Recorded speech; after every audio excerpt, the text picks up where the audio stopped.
Hello friends. आज इस video में मैं आपके साथ चर्चा कर रहा हूँ एक पोर्टफोलियो के बारे में ही चर्चा करूँगा।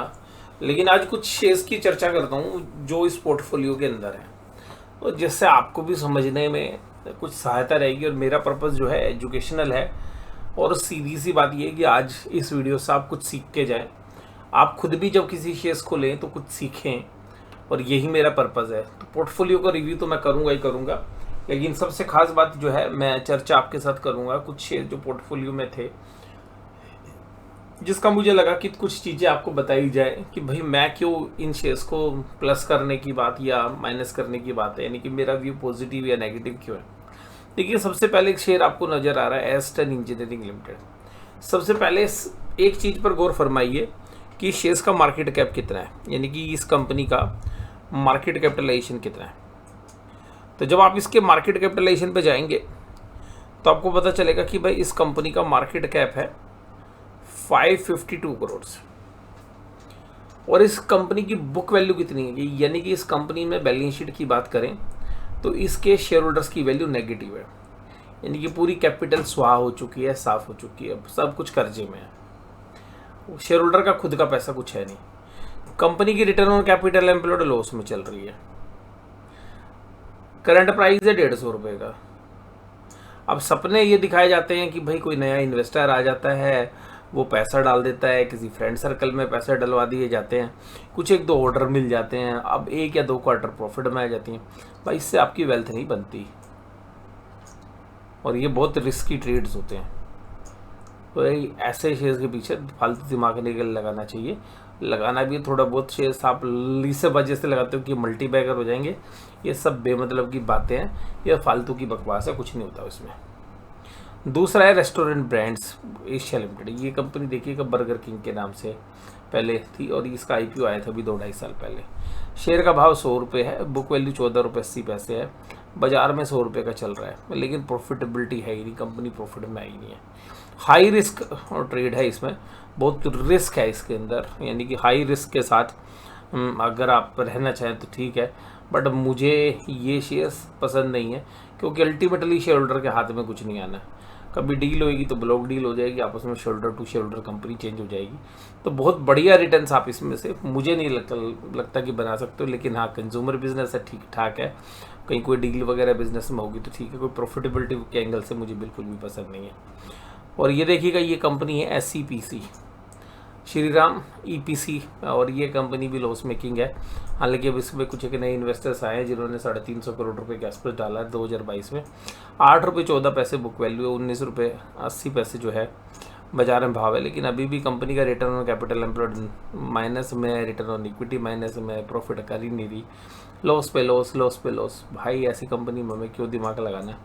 लोग आपको बोलेंगे मल्टी वगैरह हो जाएगा, हम ऐसे में दिमाग नहीं लगा सकते ऐसे शेयर्स में।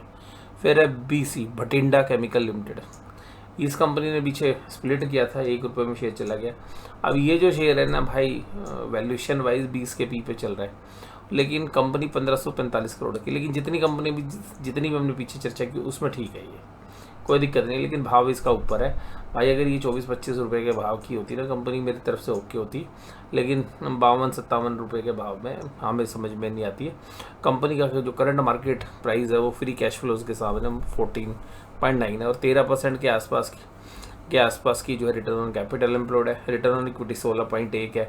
तो प्राइस टू बुक वैल्यू देखो 3 टाइम्स में चली गई। तो ये 16 को आप 3 से डिवाइड करो तो 7-8% की रिटर्न आपने कमानी है ऐसे शेयर्स में।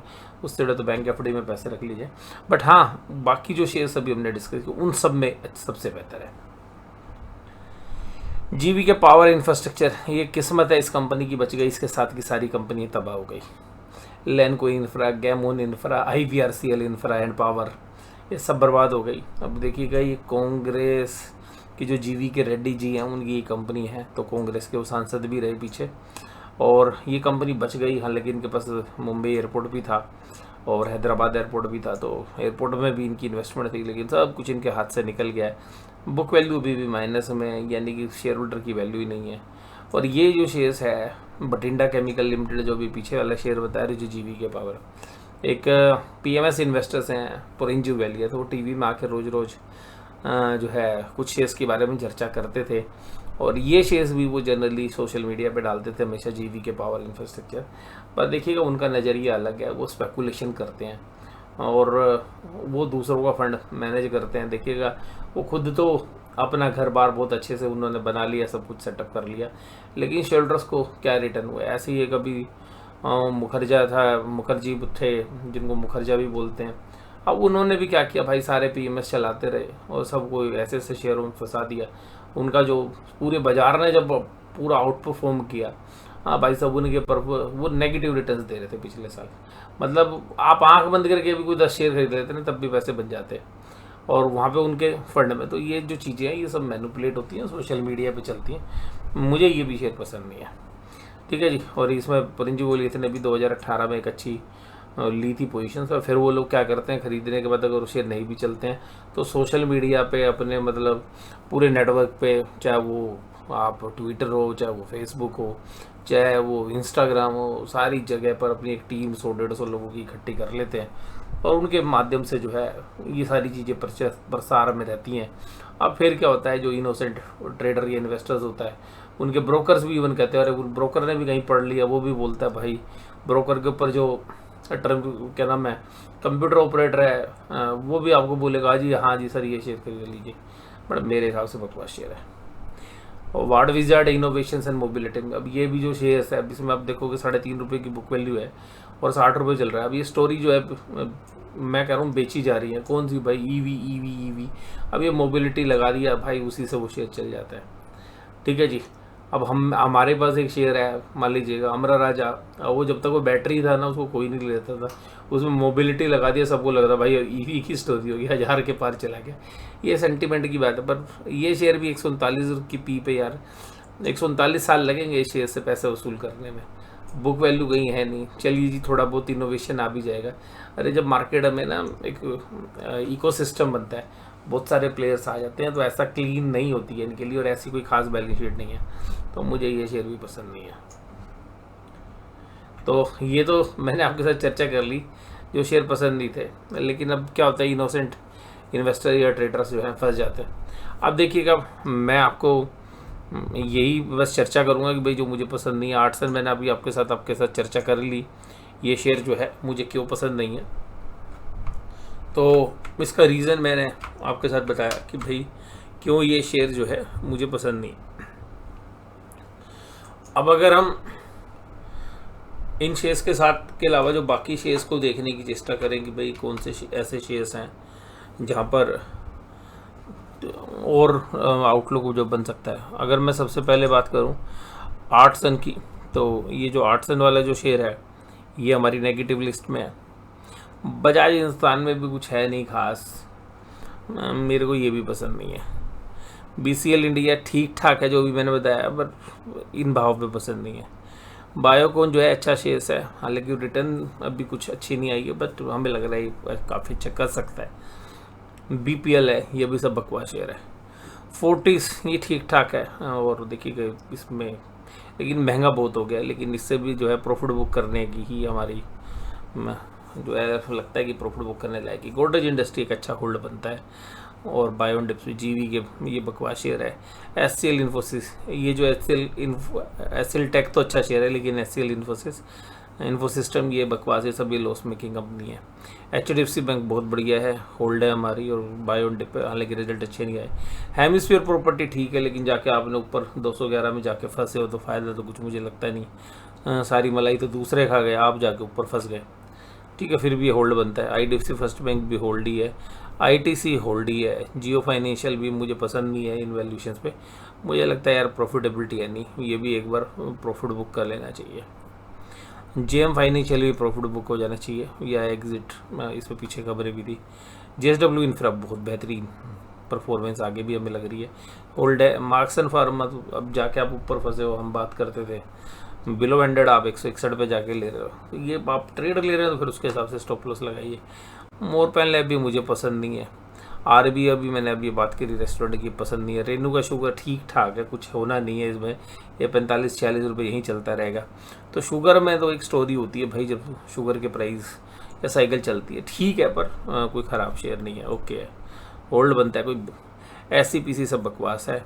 शिवा सीमेंट होल्ड बनता है। सुजलोन बकवास है, कुछ नहीं, इसमें स्टोरी चल रही है अभी, ये हो जाएगा वो हो जाएगा, बट इसमें स्पेकुलेशन ज़्यादा है। तो अभी हमें लगता है कि भाई इसमें जो सट्टा चल रहा है इसमें एक बार निकलना जो है ज़्यादा समझदारी। टाटा मोटर DVR होल्ड बनता है, टाटा पावर भी होल्ड बनता है, TTML में भी कुछ नहीं, बकवास है।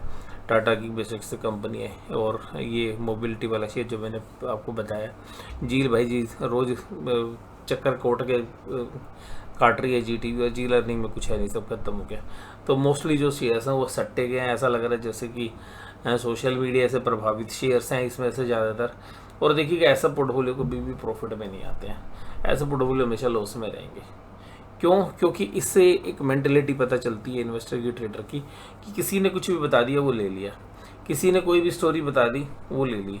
उनको जाके चेक नहीं किया कि भाई ये क्या प्राइस अर्निंग रेशियो है, क्या कंपनी डिविडेंड दे रही है, क्या कंपनी की रिटर्न ऑन इक्विटी है, क्या कंपनी की विजिबिलिटी है, क्या कंपनी का पास्ट रिकॉर्ड रहा है, वो सब चीज़ें जो है मिसिंग है। और फिर दूसरी बात है कि बहुत अच्छी जो कंपनियां हैं वो भी अगर वैल्यूएशंस वाइज बहुत स्ट्रेच हो गई हैं, तो आपके लिए क्या है, आपने तो सारी मलाई तो दूसरे लोग खा गए, आप तो हाई रिस्क के ऊपर उन शेयर्स को ले रहे हो, तो आपकी प्रोबेबिलिटी और प्रॉफिट मेकिंग लो हो जाएगी अगर आप ऊपर के शेयर्स पे प्राइस पकड़ेंगे तो जब सारी स्टोरी डेवलप होने के बाद आप शेयर्स को पकड़ेंगे तो। और कुछ ऐसे शेयर्स हैं जो पोर्टफोलियो में रखे जा सकते हैं, वहाँ पे देखिएगा हमने क्लियरली बोला है कि ऐसे शेयर्स होल्ड किए जा सकते हैं, रखे जा सकते हैं। जैसे रेणुका शुगर है, ठीक है। बजाज हिंदुस्तान के अंदर अगर हम बात करें या बलरामपुर चीनी, तो बजाज हिंदुस्तान के सारी कर्जे में डूबी हुई कंपनी है।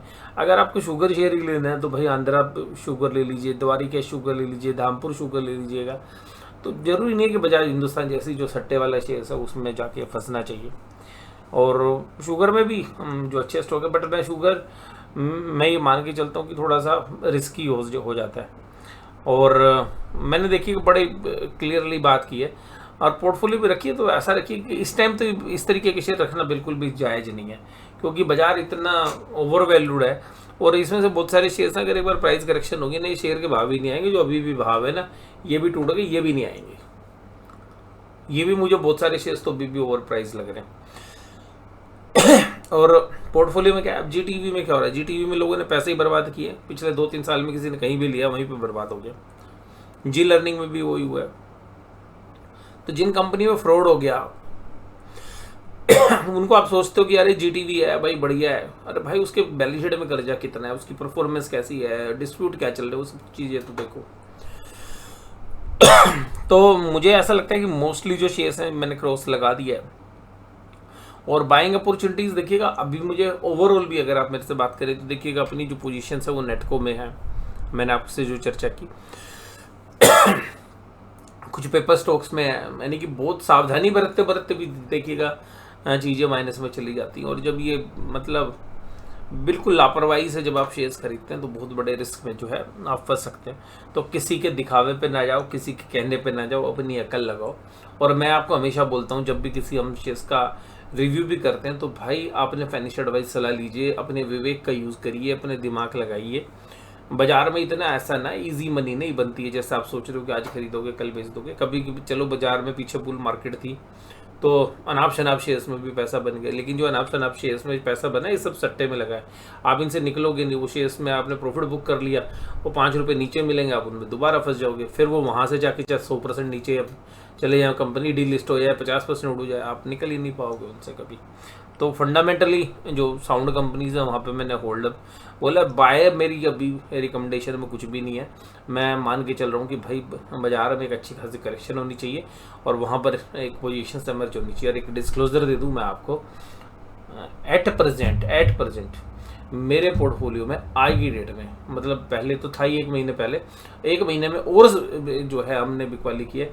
अब मेरे पोर्टफोलियो में केवल 20% इक्विटी है, 80% बाकी अदर एसेट्स है। 20% ओनली इक्विटी है, क्योंकि मैं ये मान के चल रहा हूँ कि भाई मैं इन वैल्यूएशंस के ऊपर अपने पोर्टफोलियो में शेयर्स रखूंगा नहीं। अगर रख भी लूँगा तो मैं बना क्या पाऊंगा। तो इतनी महंगी वैल्यूएशंस पर हम शेयर्स नहीं लेते हैं। कुछ शेयर्स पे जैसे मान लीजिए HDFC बैंक में एक अच्छी करेक्शन आएगी तो मैं वहाँ पर बाइंग सोच सकता हूँ। और जैसे आप लोग जानते हैं नेटको में मेरे पास अच्छे खासे शेयर्स हैं, तो वहाँ पर भी और प्राइस इरोजन होगी, सही वैल्यूएशंस आएगी तो वहाँ पर हम देख सकते हैं। बट बहुत एग्रेसिवली नहीं कर रहा हूँ, क्योंकि मैं डाइवर्सीफाई जो है करने का प्लान कर रहा हूँ कि डाइवर्सीफाई करके हम लेंगे। तो अल्टीमेटली जो पीछे हमने जो एक्सपोजर बनाया वो थोड़ी सी कॉन्ट्रा कॉल हमने ली, इक्विटी की बजाय हमने गोल्ड को प्रेफर किया या डेट फंडों को प्रेफर किया। रीज़न ये है कि अगर ये वैल्यूएशन यहाँ भी चलते रहे महीने 2 महीने 3 महीने, मुझे कोई फ़र्क नहीं पड़ता, क्योंकि बाज़ार में जब करेक्शन आएगी मुझे निकलने का मौका ही नहीं मिलेगा। तो अल्टीमेटली मेरा जो व्यू है वो थोड़ा सा, मैं इस समय पर इन वैल्यूएशंस को देख के जो बाजार में परफॉर्मेंस आ रही है कंपनीज के फाइनेंशियल प्रॉफिट्स की, या जो पी वैल्यूएशंस हैं या जो वैल्यूएशंस हैं मुझे जस्टिफाई नहीं हो रही हैं, जिसकी वजह से मैं थोड़ा सा कॉन्ट्रा यहाँ पे प्ले कर रहा हूँ। ऐसे शेयर्स को ढूंढने की कोशिश हमारी रहती है जहाँ पर वैल्यूएशंस रीजनेबल हो, लेकिन ऐसे भी शेयर्स आपको बहुत कम मिलेंगे। बहुत लंबी लंबी स्टोरी सुनाई जाएगी, ये वाली थ्योरी आ जाएगी, ये ईवी में ये हो जाएगा। अब बहुत लोग पूछते हैं सर इलेक्ट्रा ग्रीन के बारे में बताओ। भाई मुझे इन वैल्यूएशंस पे थोड़ी ना लेना है, और उसमें मुझे भी सट्टा लगता है। जय भारत मारुति ऑटो लिमिटेड में भी सर ईवी की बहुत अच्छी स्टोरी। आज आप मेरे से पूछोगे जी मैक्स साइड में बहुत बुलिश था भाई, अब आप मेरे से पूछोगे सर एक्साइड ले लो, भैया नहीं लूँगा बिल्कुल इन भाव पे लेके, मेरे को अपने पैसे थोड़ी ना बर्बाद करने हैं। ठीक है, होने के बाद यहाँ पे चले तो चले। आप मेरे से पूछोगे अमरा राजा, भैया अमरा राजा 1000 रुपये के ऊपर का भाव हो गया, बेचने का समय है, तो सीधी सी बात अपना पैसा रखेंगे संभाल के 2 महीने 4 महीने 6 महीने में जैसी बढ़िया मौका मिलेगा। बाजार है, बाजार में करेक्शन हो सकता है कि आपको इंतजार कराए थोड़ा सा, लेकिन जब तक नहीं भी आ रही है तब तक भी हम अपने पैसे को सुरक्षित रखें। और क्योंकि पैसे को जरूरी नहीं कि इक्विटी में हमेशा रखें, जब इक्विटी में अपॉर्चुनिटी नहीं है तो दूसरी एसेट्स क्लास में आप शिफ्ट कर सकते हैं। और कम से कम पैसा ना बनाना, ठीक है, एक बार चलता है, लेकिन पैसा बिगड़ जाए तो वहाँ पे 2 नुकसान होते हैं। एक तो उस पैसे से आप दूसरी जगह पैसा कमा सकते थे दूसरी एसेट्स क्लास में, और दूसरी बात ये है कि आपने पैसा गवा दिया। तो अल्टीमेटली मान लीजिएगा आपके यहाँ पे 100 रुपये लगे हुए हैं, आप दूसरी जगह पे 7 रुपये कमा सकते हो, तो आपने जो 100 रुपये लगाए मान लीजिए वो भी 80 रुपये हो गए, और 7 रुपये आप दूसरी जगह कमा सकते थे वो भी। तो आपको एक अपॉर्चुनिटी लॉस भी होगा और एक एक्चुअल लॉस भी होगा। तो कुल मिलाकर जो दोनों लॉसेज हैं वो मुझे लगता है कि इस समय पर इक्विटी जो है, मुझे अभी हाल फिलहाल में, चाहे आप निफ्टी में बात करो, बैंक निफ्टी में बात करो, स्मॉल कैप में बात करो, लार्ज कैप में बात करो, आईटी में बात करो, फार्मा में बात करो, वैल्यूएशंस अगर आप मेरे को 1000 शेयर दोगे, मैं आपको 999 शेयर्स आज के भाव के हिसाब से रिजेक्ट कर दूंगा। हो सकता है प्राइस करेक्शन हो जाए तो वही शेयर्स जो मुझे आज ना पसंद है वो पसंद आने लग जाए ड्यू टू राइट वैल्यूएशंस। तो जो कमाई है वो ऑलरेडी शेयर प्राइस में जब इंक्लूड हो जाएगी तो आप क्या कमाओगे। तो शेयर प्राइस में से जो वो कमाई है, जो अगले साल की कमाई है, वो आपको विजिबल हो तभी तो आप शेयर बाजार से पैसा बनाएंगे। तो शेयर बाजार में अभी प्योरली सट्टा चल रहा है, और इसीलिए आप लोग देख रहे हैं कि मैं पिछले 2-3 महीने से जो है कुल मिलाकर बहुत ज़्यादा एग्रेसिव रही हूँ। जहाँ पर हमें ट्रेडिंग अपॉर्चुनिटीज़ मिलती है आपके साथ शेयर कर लेते हैं जहाँ पर, और वो भी वो शेयर्स होते हैं जो लगातार टूट रहे। जैसे हमने पीछे पोषक की बात की थी तो 12,000 के भाव से वो 4,500 4,400 के आसपास आया था। तब हम देखिएगा ट्रेडिंग अपॉर्चुनिटीज़ ढूंढ रहे हैं अभी भी, और उसमें भी हम स्ट्रिक्ट स्टॉप लॉस जो है फॉलो करेंगे। तो बट अल्टीमेटली अभी कोई इन्वेस्टमेंट के लिए आप मेरे से पूछोगे कि भाई मैं इन्वेस्टमेंट करके और आराम से चद्दर तान के 2-3 साल के लिए सो जाऊं और फिर मैं 2-3 साल बाद जगूं तो मेरे पैसे डबल हो जाए, वो संभावना बिल्कुल ना के बराबर है अभी। तो आज की इस वीडियो में बस केवल इतना ही। वीडियो में जुड़े रहने के लिए आपका धन्यवाद। Thank you very much.